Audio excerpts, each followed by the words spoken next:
purpose of this video is to demonstrate how to complete graded exercise 1 in Aero 210. The graded exercise assignment sheet is shown on the left of the screen.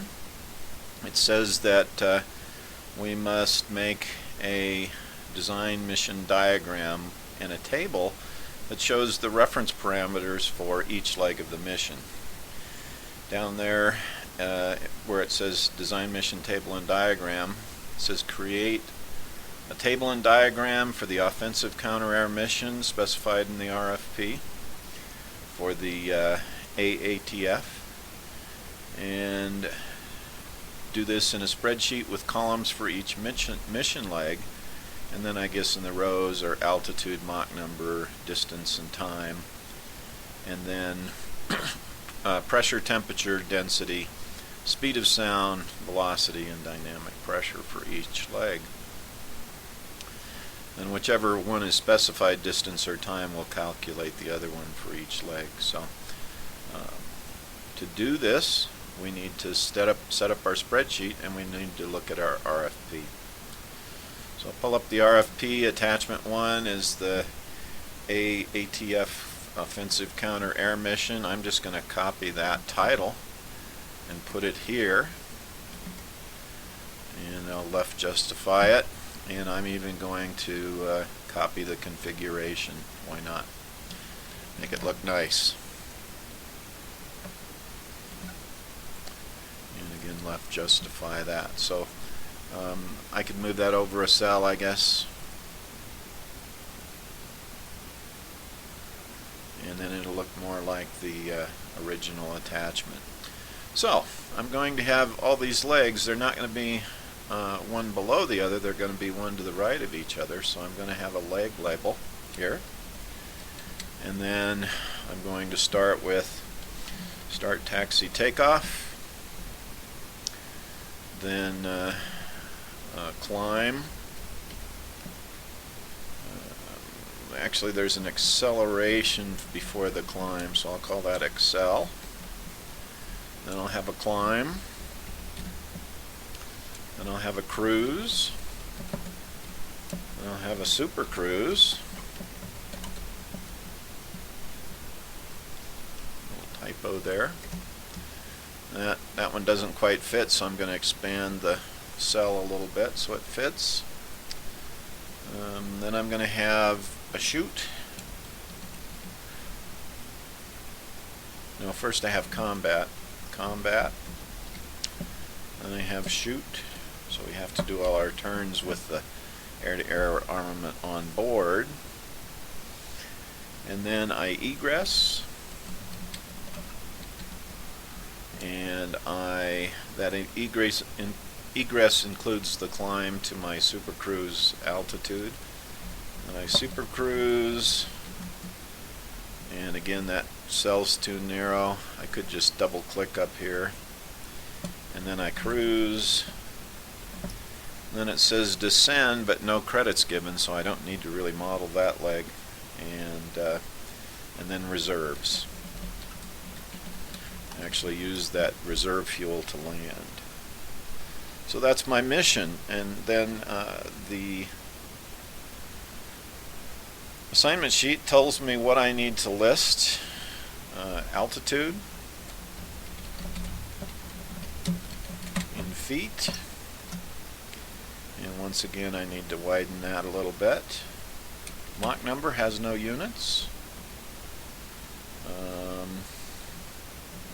Then it says distance or time, so I'll do distance. I'm going to do that in nautical miles. There's probably a better abbreviation for that because it looks like nanometers, but it's nautical miles. And then we have time in minutes. Let's do it in minutes. I have to keep track of that in time because some of our requirements are specified in minutes. The combat time is in minutes. Then we have to calculate parameters, pressure, and to save time I'm just going to put pounds per square foot PSF. Temperature, degrees Rankine. Density, that's in slugs per cubic foot. Okay, once again I have to widen the column, and I need to format that 3, format cells, superscript, because it's in slugs per cubic foot. And let's see, then I also have the speed of sound, A, feet per second. The units, I have the velocity, also in feet per second. And I have the dynamic pressure Q in PSF. And later on I'm going to need the acceleration of gravity, so I'm just going to put that here now, feet per second squared. Once again, I need to format that, superscript. Okay, so there's my parameters that I need to either specify or calculate. So now let's start putting in the mission. I go to the mission, start taxi, takeoff is at 0 feet. And maybe takeoff speed's 0.2 Mach or something like that. At this point, we can approximate some of these numbers that are not specifically specified, because they will depend on our aircraft design, and that's not something that we know yet. And so we're just right now tabulating the requirements and understanding what the design problem requires us to do. Alright, so let's see. Start taxi takeoff. Acceleration. This is at sea level. And accelerate to climb speed. So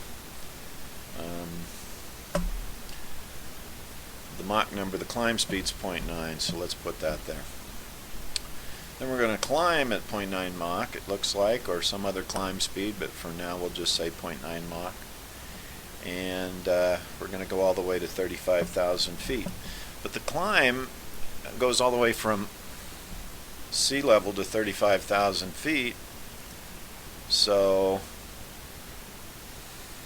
we want to show halfway up. So halfway up is 17,500 feet, and we're still at 0.9 Mach. It's probably our best climb speed, or close to it. Then we're going to cruise for at 35,000 feet and 0.9 Mach. And the distance is going to be whatever distance it took here. Let's just guess for now, let's say 20 miles. And we'll say it's going to be 225 minus whatever distance it took us to climb. Okay. Super Cruise is also at 35,000 feet or above, so in the interest of making this a better test of our abilities, let's say we're super cruising at 40,000 feet. At least we're going to end up there. It might be kind of a cruise climb. Mach number is 1.5. It says 35,000 or higher. Combat's at 30,000 feet. And we don't have to model the descent. There's no credit for that. And 1.2 Mach. And we're also at 30,000 feet. And 1.2 Mach to shoot. We should make the point that Super Cruise is for 150 nautical miles. And there's no distance for the combat. We're just going around in circles, or the shoot. We egress some distance. Again, let's guess that it's 20 miles for now. We'll try to get a little more accurate than that. And we want to end up at 1.5 Mach. Now this is an acceleration and also a climb. So it may be that we would want to split these again. That'd be 1.35 for the Mach number halfway through the acceleration and climb. And then we're going to supercruise back at 40,000 feet and 1.5 Mach. And it's going to be 150 minus whatever it took us to climb. Then we'll cruise back 35,000 feet. Again, no credit for the descent, so we just instantaneously end up back at 35,000 feet. The reality is we'll gain a little bit by that descent, and so we'll actually be better off than what we're modeling here, and that's always good. You want to be conservative as you model your mission fuel burn. Mach number is 0.9, and the distance is 225. And then again, no credit for the descent. We just end up at 10,000 feet. Air traffic control might send us in the wrong direction part of the time. And we'll be at some Mach number, we don't know, let's say 0.6, depends on the design. So at this point, that's good enough. And the time is for 20 minutes. So there's another, the distance is 0 though. The time is 20 minutes, and the time for combat says 2 turns, so we'll have to figure out that. For now, let's just say 2 minutes. It'll be 360 degrees per minute rate of turn, which is probably a decent thing to do with a combat aircraft. Alright, so this is what we know for the time being.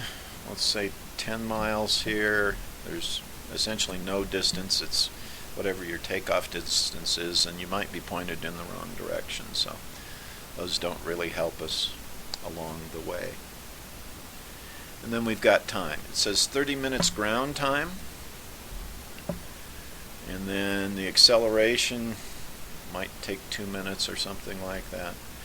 And then after that, we have to start figuring out a little bit more about the reference parameters to fill in the rest of the table. So let's start by modeling the temperature. Okay? So to do that, we want to refer to the standard atmosphere, lesson 5, the equations for the standard atmosphere. And let's start in the troposphere, because that's where the mission starts, down in the troposphere. And we have this temperature lapse right here, minus 0.00356 degrees Rankine per foot. And we have an expression for the temperature at any altitude in the troposphere based on that lapse rate. So I'm just going to copy this equation and paste it in here for my reference, so I have it to use. And at this point, I'm going to expand out my Excel spreadsheet so that I can see what I'm doing a little bit better. Okay, so that's in the troposphere. In the stratosphere, the temperature is a constant 389.99, or about 390 degrees Rankine. So we need an if statement for this calculation, and then we can paste it across all of the cells and get the right answer in each cell once we program the equation once. So to program the equation, we type equals if, and then we say if this altitude is less than 36,152, then the temperature is equal to 518.69 minus 0.00356 times the altitude minus 0, so it's basically the altitude. So we'll just put the altitude there.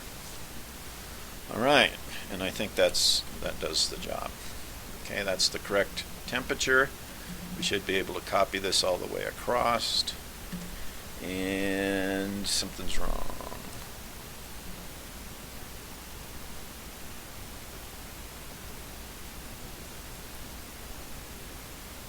Oh, I need one more possibility. I need the 389.99. That would be better. Okay. That'll work.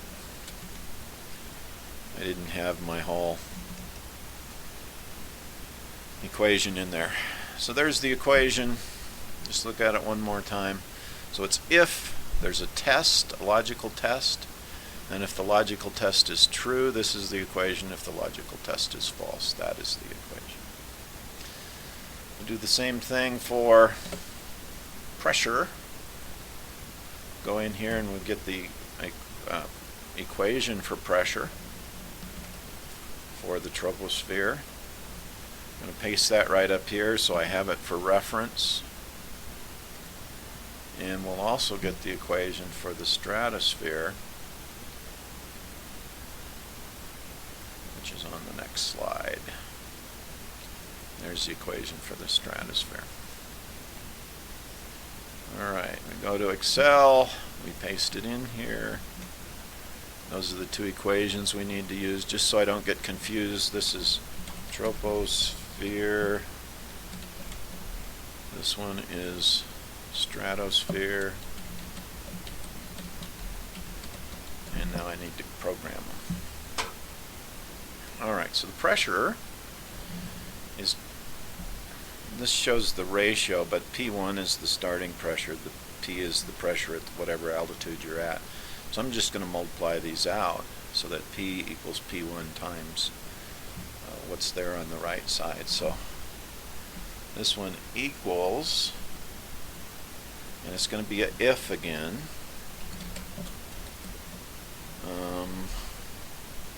and it's going to be that less than 36152. And then what's it going to be? Well, it's going to be that first equation. It's going to be P1, which is the pressure at sea level, which is 2116.4, times, oh actually, yes, times the temperature at this altitude divided by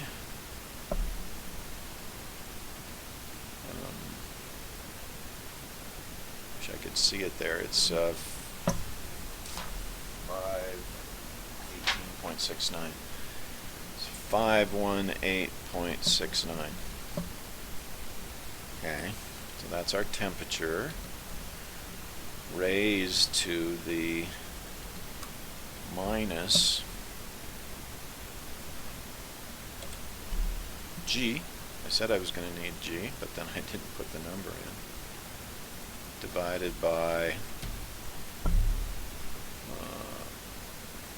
the 3.00356 divided by R, which is 1716. Okay, and then the other case, it's equal to the pressure at the base of the stratosphere. Look in my standard atmosphere table at the base of the stratosphere. The pressure is 472.7. Okay. Times exponential. Now it's a minus. Yes, okay.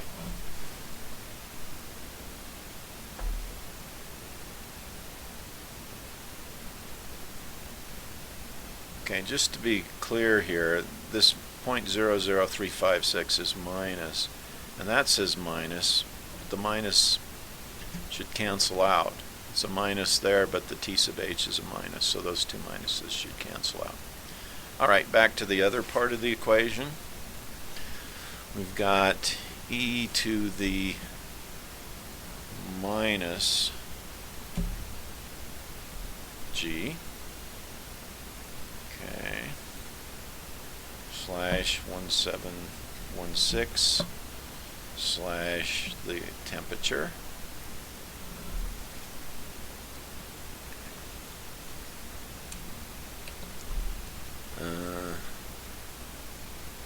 times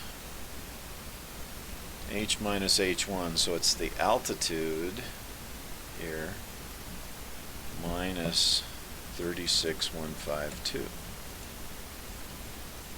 and all that's exponentiated, right? It is. So I need another parentheses there, and then I close the parentheses here and hope I didn't screw up. And I didn't. How about that? Except that I need to put 32.16 in here and then just copy it across.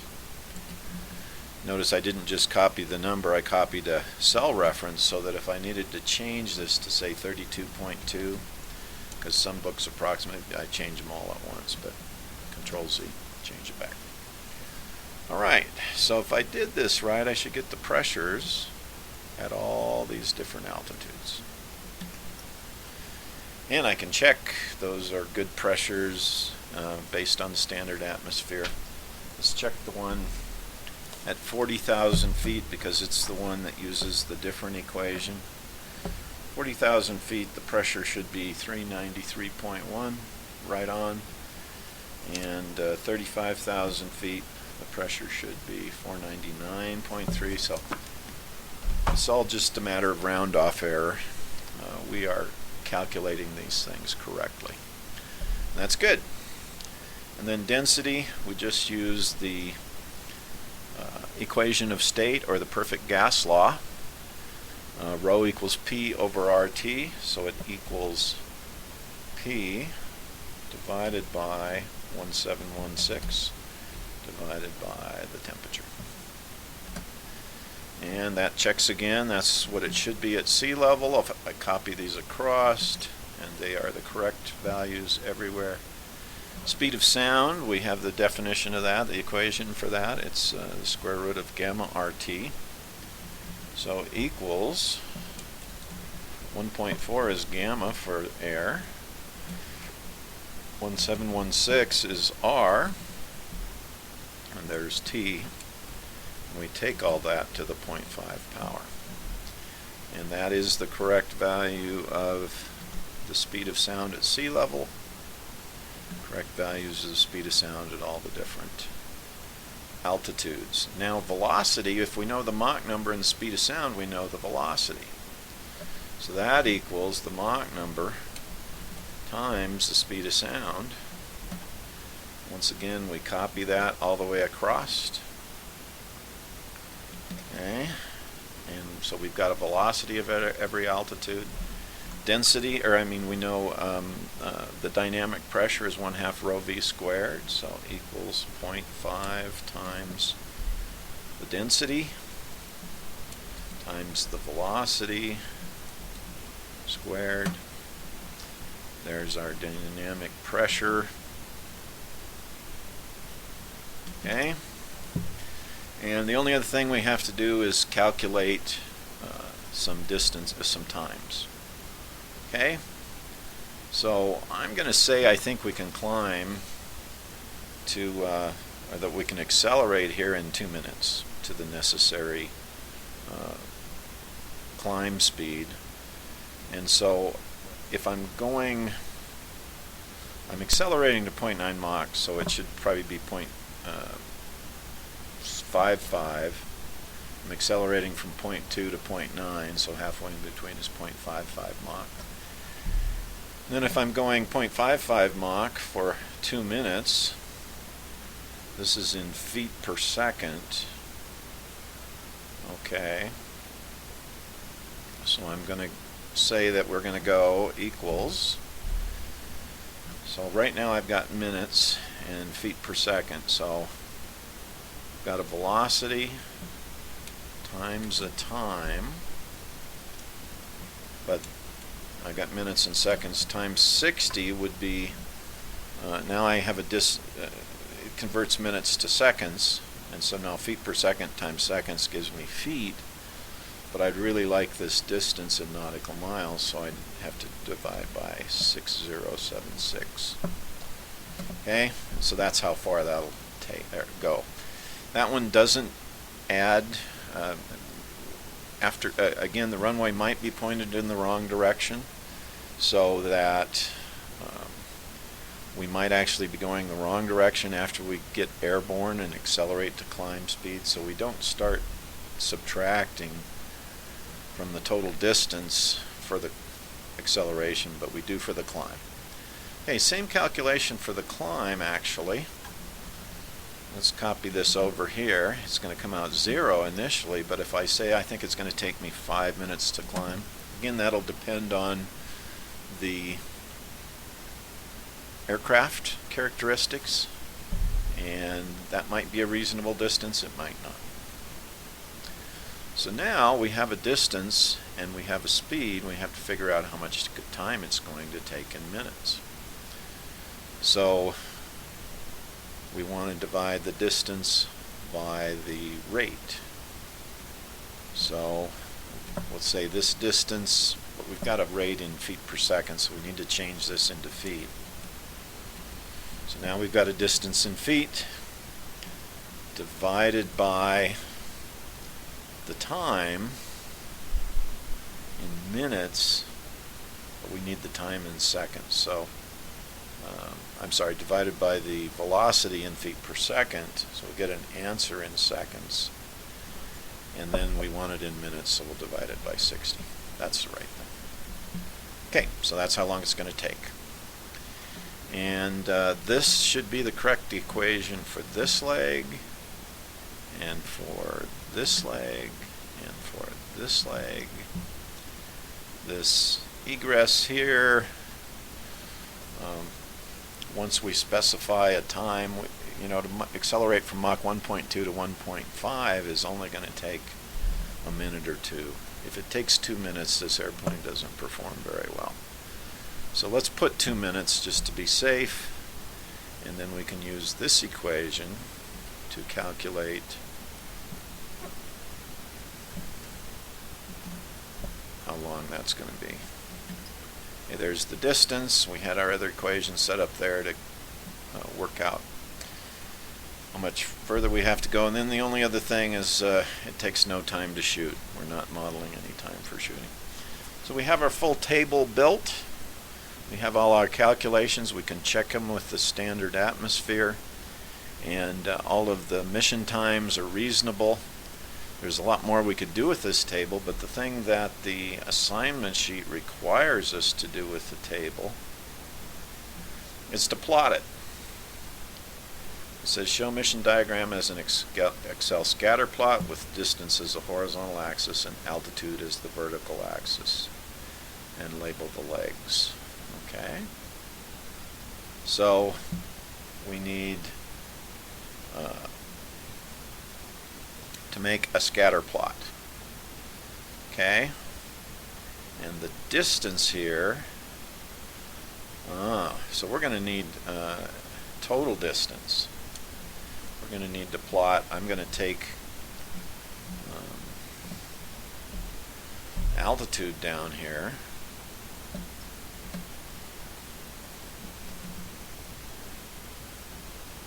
But we want this, we don't want a scatter plot that shows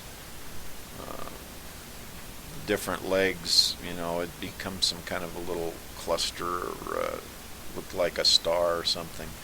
We want to show a mission diagram that shows each leg added to the previous leg. So we want total distance down here. Okay. And for that,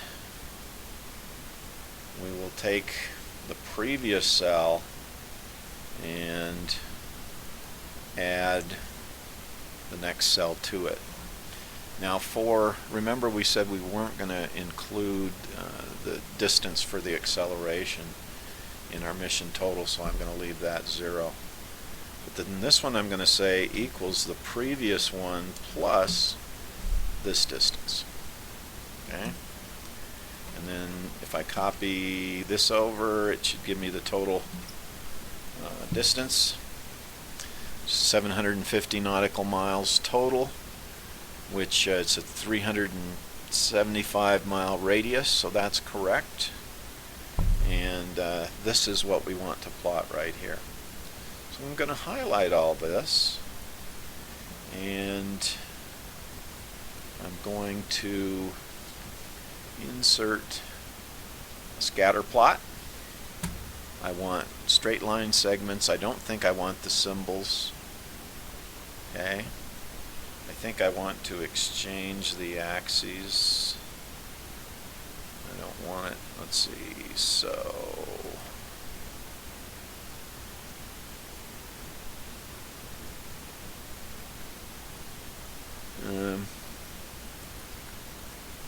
let's just go into select data and edit the data. So I want to make these the 18s,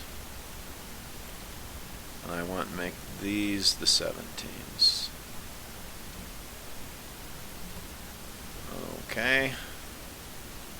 Okay, that's more like it. I don't need this legend. Here's my mission diagram now. That's what my mission looks like. And the next step is just to label the legs. And the way I'll do that, I'm going to save this thing because this is my solution to GE1. Okay. But then I'm going to take this into PowerPoint and put the labels on in there. Get a new file and paste in my spreadsheet, and then I can insert text boxes, and I can say STTO is one of them down here, maybe. Make that a little smaller.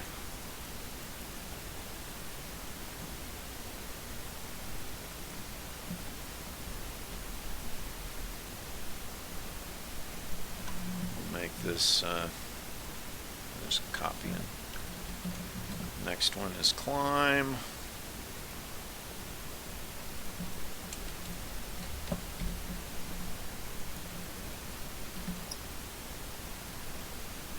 Next one is cruise. You get the idea. And when I get all done with this, I can save it as a PowerPoint, or I can save it as a JPEG or whatever. Paste it back into the other one. And those two items, this PowerPoint and the other Excel spreadsheet, are what I turn in for GE1.